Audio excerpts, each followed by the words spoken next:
Hi, my name is Ian, and I will be charismatically speaking about the issues on the Hans Island border dispute between Canada and Denmark. This dispute has been going on for a long time now, but has remained an unresolved problem, although these two countries are closely linked in terms of friendship. But the problem has been ludicrously made jokes out of, and comic cartoons have been made out of it too. People have constantly insulted the dispute and how it's just a lump of rock.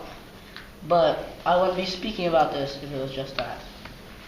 The island is actually surrounded by sea oil, natural gases, shipping areas, but most importantly, whoever owns the island also owns 14 kilometers away from it.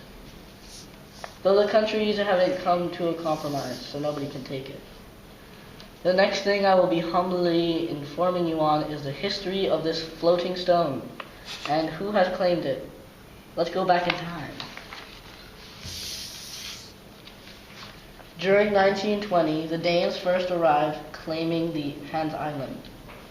In 1933, the PCIJ, Permanent Court of International Justice, said that Hans Island was on Danish territory. Later, at 1973, the treaty drew a line called the Maritime Border, separating Canada and Denmark at the Arctic area.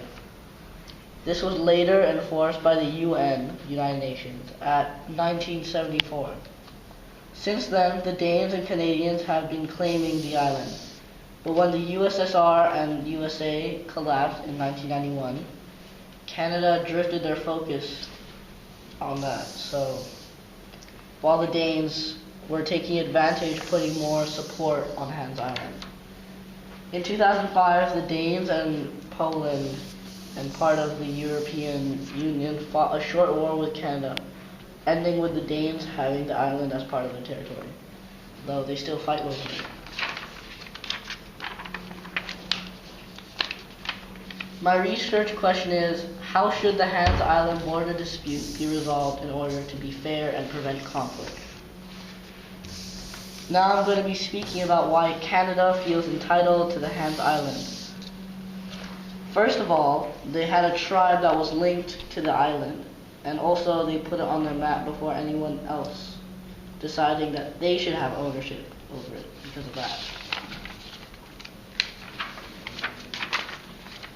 Now let's look at the other side of the argument. Denmark has a big reason that I would support. After they had agreed to leave the island for the habitats of animals, they spotted a scientist researching on the structure so that they could build more islands on the Beaufort Sea.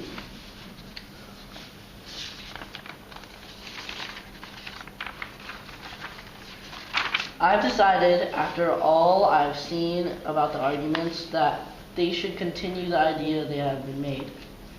They should share it. Firstly, it will end the fight and dispute with a compromise, and it won't be a worry anymore.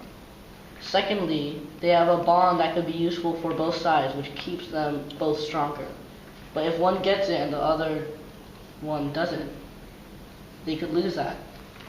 Lastly, they are both the same distance away, so basically it's half Canadian, half Danish already. I had to consider many things in order to come up with an accurate argument. If I didn't, then my argument would be completely invalid and I would have wasted your time. Not like my opinion will make any difference.